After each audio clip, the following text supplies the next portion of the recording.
everybody. It's the ZLORD podcast. And here's Carter on the drum, and I'm teZa.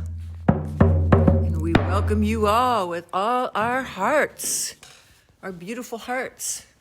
Hi, everybody. Which are open and ready to share. So what are we talking about today? Well, why don't you introduce the subject? Because Difficult people. Well, not how do you handle difficult situations. How do we handle a difficult situation that is ongoing and long term, and that is affecting your sleep, and that is troubling you, and you're thinking about all the time, and it's not going to resolve quickly. It might take like a lawsuit, for instance, or some argument, or leaving the country.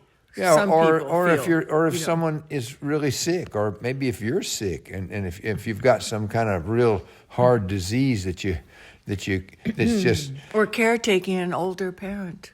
Yeah, or some like a dealing with cancerous situation, or dealing with a really handicapped child, et cetera, et cetera. Or somebody took some money from you, and it's going to take you a long time to get it back. Well, there's many ways, if ever, that people face difficult times. But we're talking about something that's really ongoing, and it's almost like wearing you down, and it's almost like, oh my gosh, like day in, day out, day in. But it's also either unjust or you're being taken advantage of and cheated. It's not like it's just a circumstance of life, for instance. It would be like something that's really, somebody's doing something that's really cruel or mean or Well, wait. Ugly.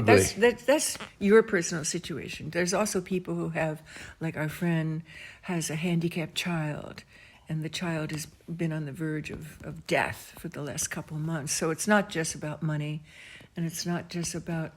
Well, it becomes a much wider discussion. There's many different... Well, yeah, life is wide. So let's talk about you then, Carter. You have a specific situation. So without going into details, because we don't want to point fingers at people, just explain to people. We have a situation where a friend of mine is getting cheated and taken advantage of because she signed a bad contract without looking at it because she trusted the person. And now that person is insulting her and calling her names and just being mean and cruel. They were friends. They went into a deal. Bitterly not friends. Well, he put her. He's been acting badly, and he changed the deal on her. So he's going to be there all the time now. It's supposed to be 50-50. So how do you fit in? So she's just a friend of mine, and I know him and I knew him pretty well. I was a pretty good friend of his. So I'm the logical one to step in and go over and say, hey, man. As a consultant? Well, just trying to helping her negotiate. Get the situation reasonable so she can separate from him because he insulted her so badly. He intimidated her. He intimidates her. He's bullying her. Right, he's bullying her. But he's also he's the one that brought the contract, which she signed without looking at very much. So he's legally going to be hard to deal with. Hard to get her to, it's hard to get the situation changed without suing them and spending a lot of money doing that. And so this has affected you with a lot of anger and a lot of sleeplessness. Well, this is a situation that a lot of people get into. It's not the first time I've been in this situation. I got taken advantage of once by a guy that owed us a lot of money, and he was refusing to cooperate. We finally worked it out at the end, but it took 2 years. And so I lost a lot of sleep, and I was mad all the time. And it affected me. And it affected me so much, like this one that's happening now, that I realized that this is on me to not have it affect me, because this guy's in my mind, and I'm thinking about it all night, and I'm not sleeping, and I'm pissed off. Okay, it's not helping me. I'd just like to interrupt, if I may. I know there are a lot of people who feel that way about the political situation. So I just want to say... Perfect. Yes, because a lot of people have been telling me how angry they are, how they can't stomach what's going on. And so, this is Carter's personal thing that he's talking about. And I, right now, currently don't have an upsetting challenge in my life. So I'm just relaying, I'm trying to bring it in so our listeners can relate because a lot of people have a hard time with the political climate. And I mean, if anything, I feel very upset about the environmental situation, but I do my work, and that's what we're talking about here. How do we do So what do you do how about do it? we do the work so that we're not constantly in a state of distress and fear and anger and all those Well, how do you negative. work through it? That's the question. How Right. do you properly work through it? Right, so that's the subject of, And I think I know. of our talk today. Okay, Because so I've thought about it for a long time, right, for so months. 'Cause I've so been, you've shared about your personal situation. So Carter, let's hear how you deal with it. So you're not today, ready to go out and kill well, somebody. the first thing is you have to try to figure out what is God's information on this situation and what are we called upon to do from a spiritual point of view, and irrespective of how we feel. So the God thing to do is that if you have a problem if you have aught with your neighbor, then you go talk to them you tell them about it, and then if you can't resolve it, then you go get somebody to go with you. This is from the Bible you're talking about. This is from the Bible. And like that because of a certain passage? Can you remember? I can't remember the exact passage, but I'm pretty sure Jesus is the one that said this. Okay. So, but it's directly right there it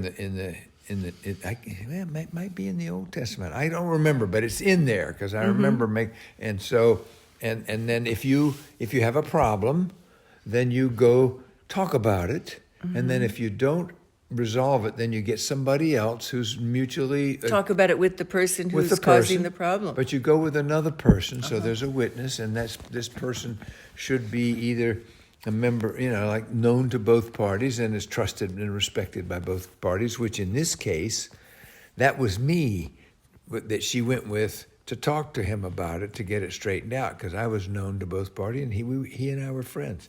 And so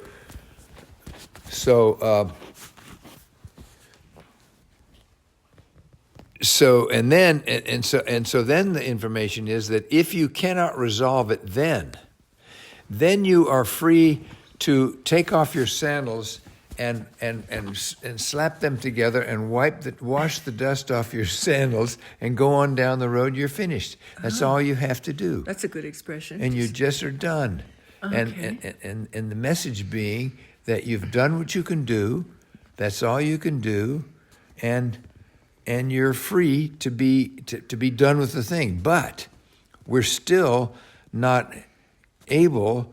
We're also called upon to love our neighbor, no matter who it is, and to forgive people for what they've done, and to not hold grudges, and to be in tune with God and not have these things going on in our mind that are troubling us. That if someone's in your mind, then that's on me. Like if I allow that I'm carrying this guy around in my mind, if he's treated her badly and I get mad about it, and he won't come around and won't stop doing it, and he keeps being mean, keeps justifying himself, keeps selfishly just making it worse and laughing about it and saying ugly things, and now he's saying ugly things to me, mean things, and my job is to get the contract signed. So it's not helpful for me to get into a fight. A new contract, I mean, right? my first thing I want to do is go punch him in the nose. Well, Right.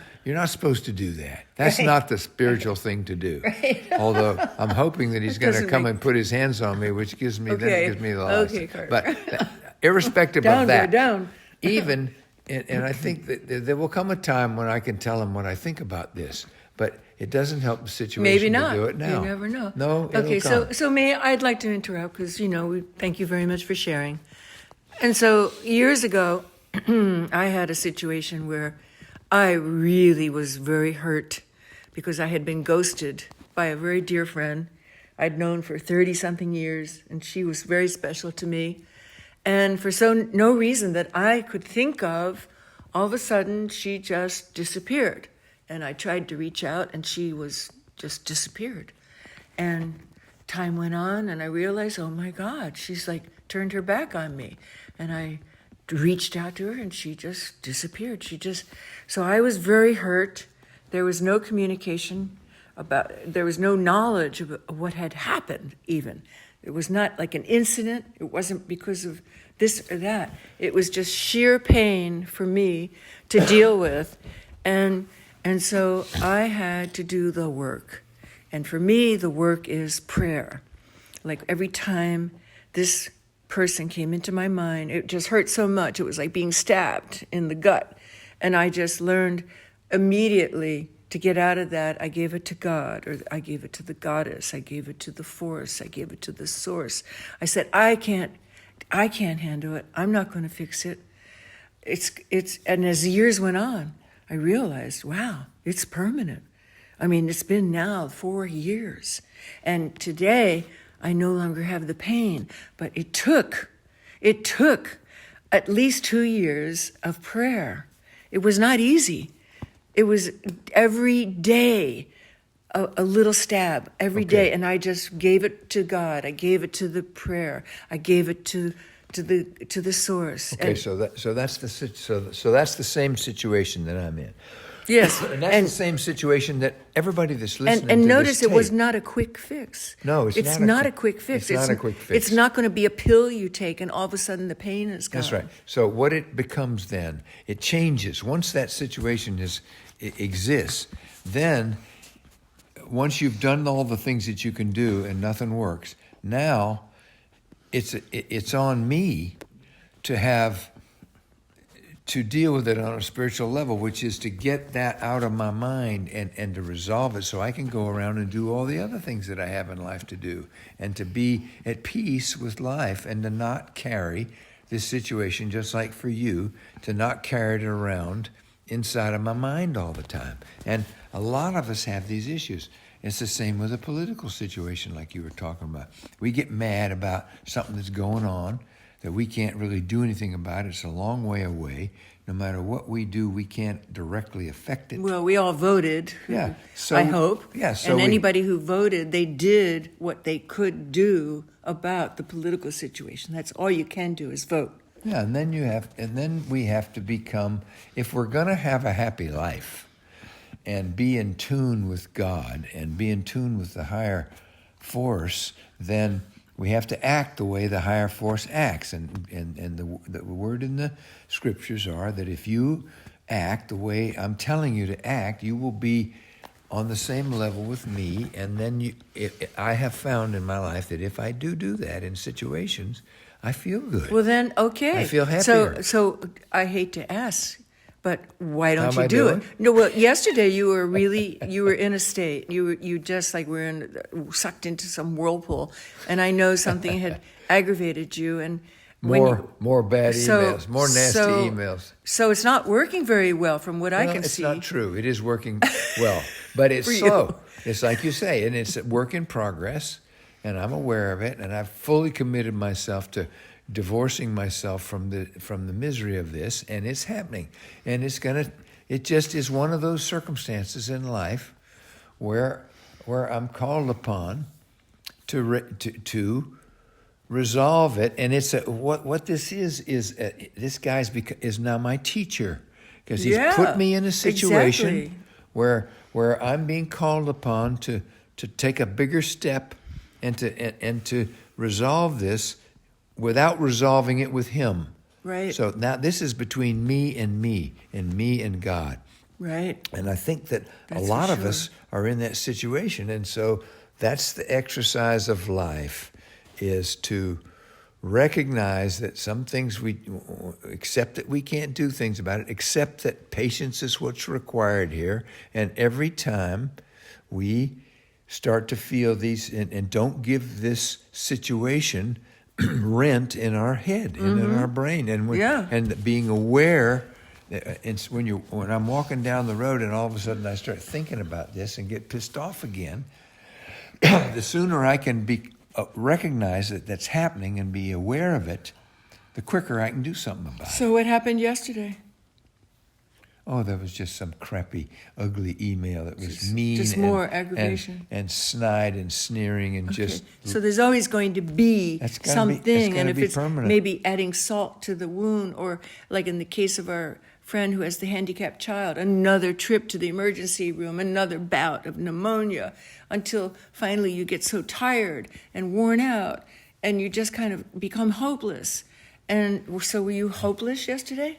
No, this is different than You were angry. This is totally different than our friend who has There's the many sick different situation. In that varieties kid's of situation, I would crisis. suggest that she reach out to her friends and accept the love and kindness and support of the community to try to help her overcome this stuff. But in my case, it's a matter of, there's one other subject on this, and that is we become, there's another maxim that exists and that's true, and that is that we become the 5 people that we spend the most time with. So if this guy's going on in my mind, then I'm spending a lot of time with this guy. And so one thing that the spiritual world requires is loving your neighbor and forgiving. So I'm called upon to do that. But I am also allowed to wipe the dust off of my sandals and disengage. So I can, one of the tools I can use is not associate with this person. And I can make a conscious choice to be, what's the word that you use? Discerning. Detached. No, but yeah, discrimination. Discriminating. I can choose to not be friends with somebody who's ugly. And so all of us who are watching this, if you've got a friend who's mean and cruel to others, you can choose to not engage with those people. And so that's healthier. The next thing that I'm going to do with this guy is I'm just not going to let him be in my life, because I'm not going to be around someone. I'm going to make a conscious choice that I am not going to engage with somebody who does that. Right. And even though he's part of our family in this town, Our tribe. I'm going to have to take a position. Tribe of friends. And there'll be a time when I announce it, now not in some ugly way, but just tell the few people that it's important that I'm out. So if there's, but wait, let me just finish this. But I realize there's going to be a fallout for people, because if there's parties and stuff like that where where I am, I'm not going if he's there. And that's the way I'm going to deal with it. I'm just not going to be around this person, and because I don't want this person in my life. Right. And that's okay to do. That's accepted. Yes. It's acceptable. It's healthy to I can brush the detach dust off of my from shoes, negative and I energy. can not be around somebody who's going to be doing that kind of stuff. So those are the few little things, and now I have to implement them. So I wanted to add how I deal with my situation, because now it's 4 years, and we live in a very small town, and you run into people who hurt you as well as that you love. And so I have run into this woman, and she just acted like, nothing happened. And I said, well, we need to talk. And she said, no, we don't. I said, yes, we do. And she said, no, we don't. And she actually wanted to be invited to a special place that we go to, and I just had to have a little reckoning with myself, saying that no, I'm not going to just pick up and resume a friendship with somebody who does not respect me enough to sit down and discuss what happened, because something did happen. There, at that point, it was 3 years. There was 3 years of ostracization, and that hurt me. Maybe it didn't hurt her because she's also a drinker, so she doesn't have the same kind of connection with her feelings as people who don't use inebriators, whether it's marijuana or alcohol or whatever, pills. So I had to have a challenge to myself. Am I going to just carry on with this really treasured friendship for 30 years because we had this falling out, or she ghosted me? And I had a long talk with myself, and I said, you know what? I just really don't want to have another encounter that could also lead up to another hurt. So no, I did not invite her to this special place, and I just have disengaged. Yeah, and you're feeling better. I feel better. It's gone. But it took, I'm telling you, Carter, it took 2 years I know. of constant, daily prayer, and realizing that the pain was not going to just dissolve unless I did the prayer work, because I had a similar situation years before, and the same thing had happened with another woman. I don't know what it is with women. They just like, phew, I have had this happen too often with women friends. So it's not an easy fix for anybody who's struggling with this uncomfortable feeling of dealing with an ongoing crisis. You have to pray it away. You have to have a relationship with your higher power, or God, whatever you want to call it, the God consciousness, the cosmic consciousness. You have to just say, take the pain and take it, and pray for the object of your discomfort. That's another thing you didn't mention. I actually prayed for this person who hurt me so, and I haven't heard you yet mention that. Because I'm not doing it. If I'm pissed off still, but I'll get there. When you get to the day where you're praying for the object of your hurt, then you start to heal. You start to heal, and you start to. It's not like you condone the behavior, but that's true forgiveness, because you accept the fact that everybody's trying their best on this planet, unless they have a personality disorder and they have an evil streak or something. I mean, basically, people are just doing the best they can. Like, look at our parents. Inadvertently, most parents damage their children, even if they have the best intentions of being the very best parent they can be, right? Yeah. We know that because we've had that with our parents. Yes, well, there is an aspect of this where somebody said, well, he's a wounded guy.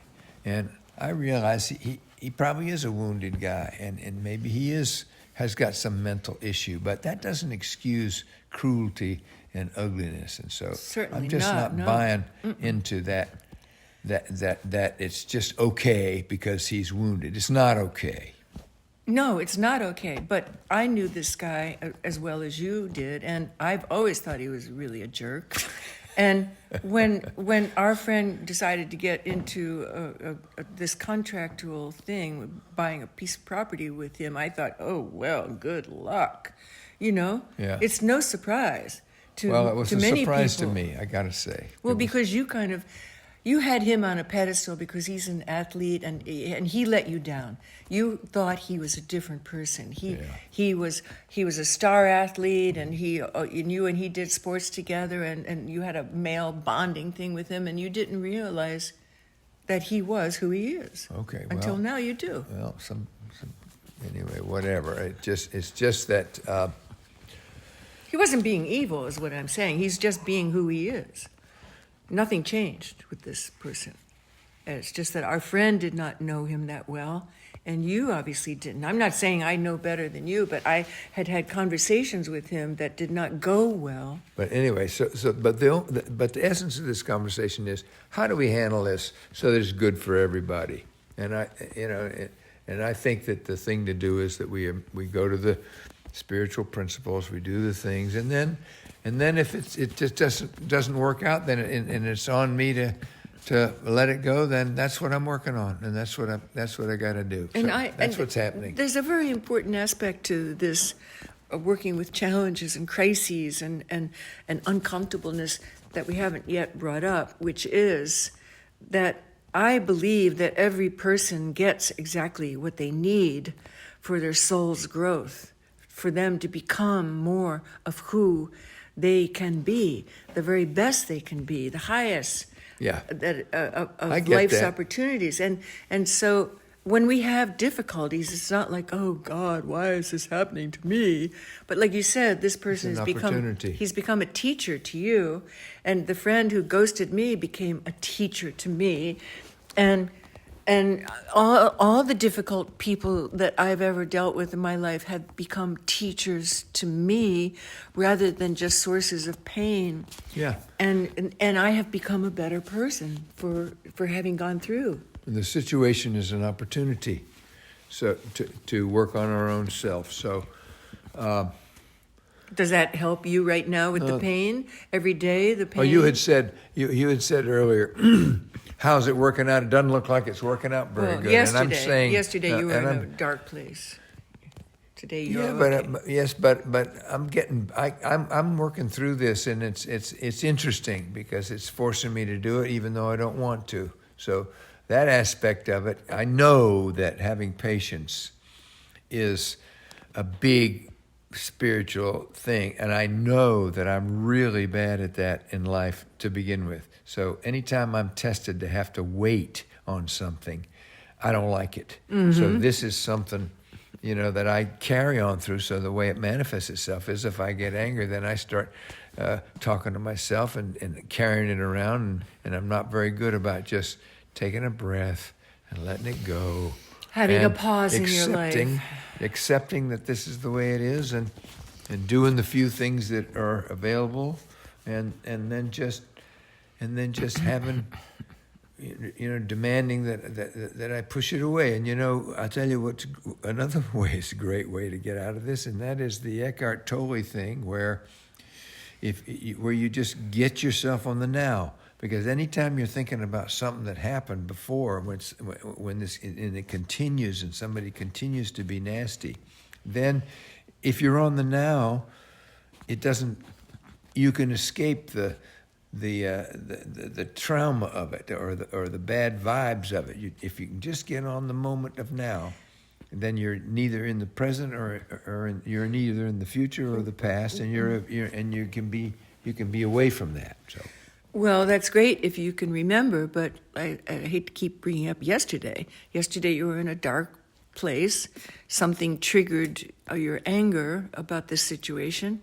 And when you're right in the middle of the negative feeling, it's almost like being a prisoner. You've been taken hostage by your feelings. And I know what that feels like. And yes, of course, we want to stay in the now, but I think that for me, actively to almost like a ritual, like the pain, I can feel like it's a bowl of yucca, and I just say, take it away from me, out of my body, and I give it to the light, and I give it to the source. That helps me rather than thinking. I mean, you're a thinker, I'm a doer, and everybody has different ways of dealing with their uncomfortable feelings. And so when I have those uncomfortable feelings, I'm not thinking about a philosopher or a scripture. I'm just thinking about an act that I can do to get that pain from crippling me. And the symbolic gesture of taking the pain out of my body, out of my guts, out of my mind, and giving it to the source, to the light, and it helps immediately. I mean, I'm almost like injected with love, whereas before, obviously, I'm not in love. I'm in a state of fear, even though fear is the basis of the uncomfortable feeling. Sometimes it comes across as anger, and all those negative feelings are basically fear, because we are either in a state of love, where we are feeling comfortable with our feelings, or we're in a state of fear. And that's when our feelings get, as a signal, like, oh, something's not right. I'm feeling mad at that person or mad at that situation. And that's when we have a choice. I wouldn't call it fear. Well, I'm sorry, I do. You can call it whatever you want. I'm talking right now. I'm talking right now, Cardi. And like for me, I keep my life really simple. Being a recovering person who has addiction, I'm either going towards a drink or away from a drink.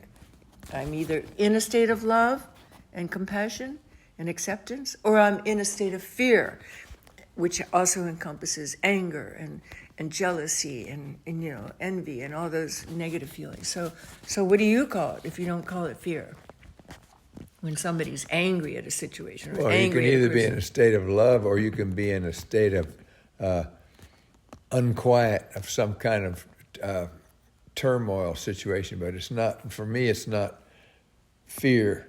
I'm either that or I'm just not aware that that's what it is. Well, the psychologists call it fear. I'm sorry. When I first heard that, I thought, wow, that's really interesting. It was explained to me by psychology people that anger is a mask that fear wears. So when we're in a state of any negative of feeling where we feel uncomfortable, whether it's just scared of life or scared of dying, or like our friend who has a handicapped child, scared that the person that we're caretaking is going to die no matter what we do, it's just not good enough, or we're uncomfortable with being bullied by a politician or by a friend, that's basically not in the state of love where you feel warm and comfortable and you accept life on life's terms, but you're in the opposite state, which is dark and not comfortable. And that is called the state of fear. Maybe it's not a good term. Okay. Maybe it's not a good term for But anyway, it could be a state of unlove. So okay? those are the few. Let's just call it unlove. Those are the few things, and I think that they're finite things, and it's a work in progress. And if as long as we're kind to ourselves, and the more we're aware that we're letting it get under our skin rather than just have it under the skin, I do better if I'm aware and I realize that it's on me to do something about it, and then I just have to work with that. Well, so you're feeling better today. Is it because I nothing... felt better yesterday, but evidently you didn't. I'm not sure exactly what you're talking about. I was in a pissed off place, but I thought I got over it fairly quickly. But whatever, maybe I'm not sure. I think it's happening. I mean, it's an interesting exercise because it's been going on now for about 7 months. Now, that's a long time. 7 months? Yeah, this started in June. The conflict, and you helping our friend. I mean, Yeah, well, really. Okay, so you did not mention how you got involved. It was an act of kindness for our friend, where she was just distraught, and she was unable to sleep, and going through the same thing that you are now. I said, well, let me because go. you're a businessman, and you've had much more opportunities to deal basically with difficult what happened was contracts. She was upset about it, and so I said, well, this is what you should do, and this is how you should, deal with the situation. And so she did a bunch of these things, and I kept watching incredulously, watching these emails coming back, and I just became, it was incredulous, the reaction she was getting from this guy. I couldn't believe it because I know him. So finally I said, well, listen, we were somewhere else in another part of the country. I said, when I get home, I'll go talk to this guy and we'll get this thing straightened out because this is just a misunderstanding. But it turns out it's not a misunderstanding. This is who this guy is. And it has been a surprise, but evidently it's not a surprise to you because you realized that's who he was to begin with. Well, I didn't. So. You know why? Okay, why? Because my early conversations with this fellow were always about spirit, because I'm a spiritual warrior. That's what my MO is. I love spirit. That's my passion. And he's an athlete, and he's an intellectual, and he does not have a spiritual life that I know of. So he and I would discuss, and there was no discussion. It was not a repartee, and everything that I would offer when he asked me a question, he just denied. Well, he's a contrarian. Yeah, he's an obstinate contrarian to begin with, but it's amusing for guys for guys. When guys get together and you just kind of have this back and forth, but it's not a. But anyway, you figured it out. Those were my early experiences with him, that it was not a comfortable interchange of ideas where even if you're not on the same page, like on the same spiritual page, the same political page, the same, life page or whatever, but a lot of people you can share with and you can express each other's view, like this whole diversity thing right now. It's similar to that. Some people you can get together with and you can share about your different approaches to life and share how we are different. But yet our commonality is we're all human and we're in the human blended family and we all want to have happiness. And we're all countrymen. And we're all together in this, even though we might have different approaches to it. And so a lot of people, you can have a good conversation even though you have very different viewpoints, and there's no feeling of like, well, your opinion is really wrong, and I don't even want to hear it. But that's what happened with this fellow. This fellow, He is like that. he basically says, you're just wrong. And, Well, he'll and take the opposite. He'll always take the opposite position, but I didn't. Anyway, whatever. So, okay. so I just had early clues, and you didn't. I just And so think that it's an interesting situation. you got disappointed. I think it's a great exercise in life to be put in a situation like this. Like, for instance, if you're in a lawsuit and you don't know how it's going to end, and you're saying you're trying to get your point across to your lawyer. And I mean, I've been in those situations before with my daughter's divorce, and with divorce situation where there's going to be a long a year before it gets resolved, and that kind of situation. Or like, say, Trump, for instance, he gets in these lawsuits, and he's in them for 2 or 3 years, and everybody's insulting him and calling him names, and it's amazing. I remember when that first started on him, I said, man, this he'll fold. He's not going to be able to live under this duress. And somehow he was able to live through it, and he actually seemed to be getting strength from it somehow. So he's probably got some technique, because if anybody's been vilified in this life, it's him. And I don't like being vilified. It makes me feel bad. And so I have to work hard to overcome it. And anybody that's in a long-term situation, this is with difficult people, this is the exercise. Well, we want people to like us. That's a human thing. And when we find out that, like in my situation, a long-term friend all of a sudden didn't like me anymore, that really hurt, because I love her. I still love her. I mean, the memory of our 30-year relationship is filled with so much joy and love. I'll always love that gal, but something happened to her, and she has no spiritual center, and she drinks. And so this was the universe kind of testing me, saying, you're going to realize that it's difficult to get that close with people who don't have a spiritual center. And it's really, really tricky. And in your situation, you also got hurt because you like people to like you and respect you. That's important to you. And in this case, he's not saying, hey, I really appreciate you stepping in and helping our friend, but he's saying, hey, bug out. You don't even belong here.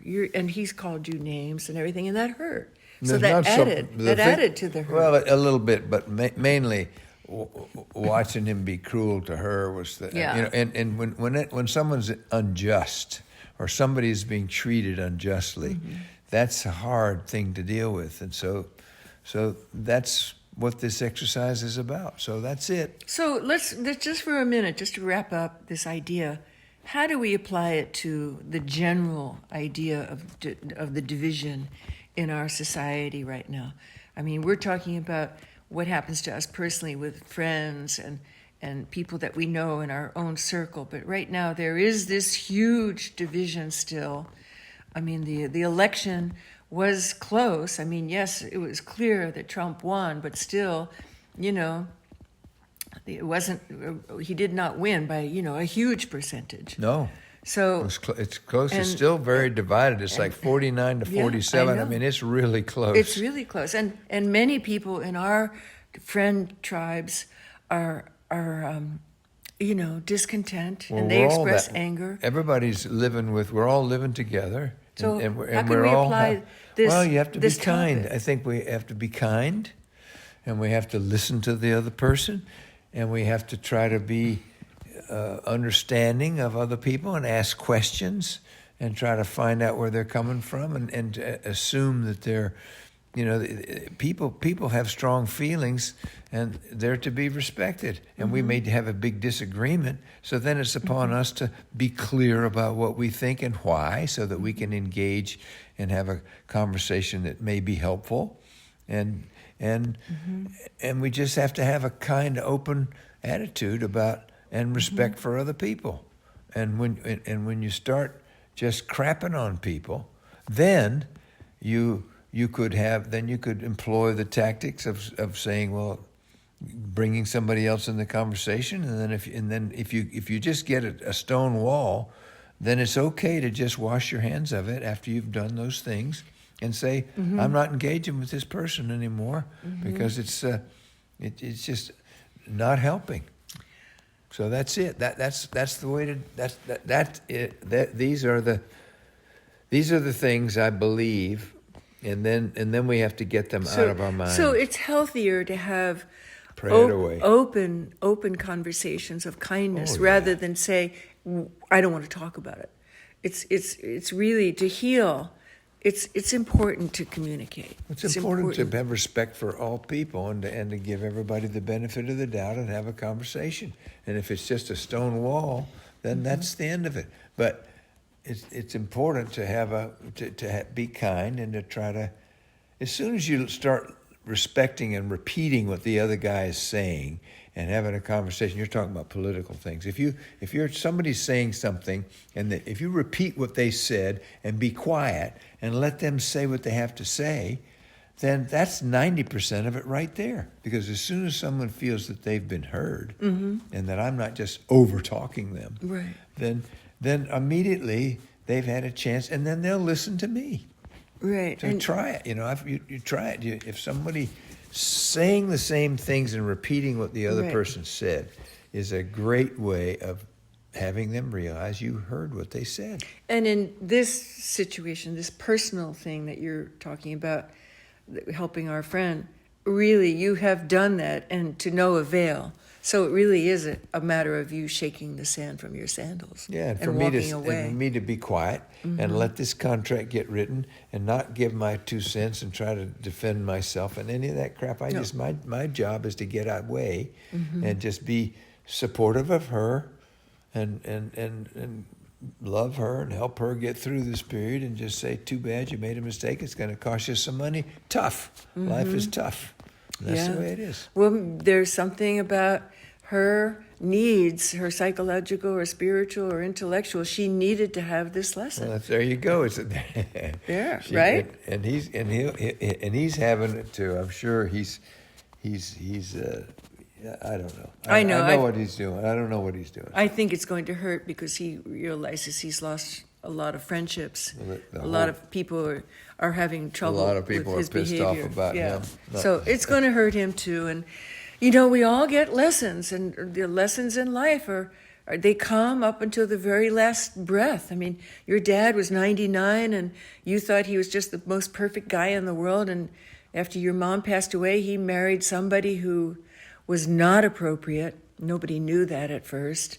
And he ended up having a terrible life lesson getting divorced at the age of 97. Some people don't want to cooperate. That's what he found out. He said, I'll never marry her again. He didn't. Oh, God. He didn't realize there was such a thing as a spouse that wouldn't cooperate. Just up until the very last breath we take, we get our lessons.